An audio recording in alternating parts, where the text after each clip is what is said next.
નમસ્કાર, શો ટાઈમમાં આપનું સ્વાગત છે। ભાવનગરની કુખ્યાત તોડ બાદ કોમલ ત્રિવેદીએ હોયદળના ખેડૂતની જમીન ચોખ્ખી કરાવવાના બહાને ₹26 લાખ ઓળવી ગયા બાદ ખેડૂતને ધમકી આપી વધુ 5 લાખ બળજબરીથી પડાવી લેતા પોલીસે કોમલ ત્રિવેદીની ધરપકડ કરી છે।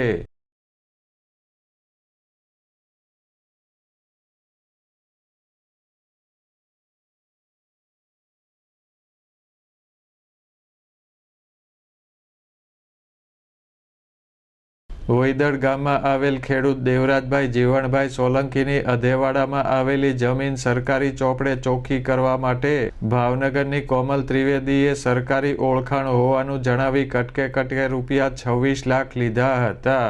ખેડૂતે ₹26 લાખ ચૂકવ્યા છતાં કોઈ પરિણામ ન આવતા તેણે કોમલ ત્રિવેદીને પૂછ્યું હતું। કોમલ ત્રિવેદીએ ખેડૂતને બળાત્કારના કેસમાં ફસાવી દેવાની ધમકી આપી બળજબરીપૂર્વક વધુ ₹5 લાખ પડાવી લીધા હતા।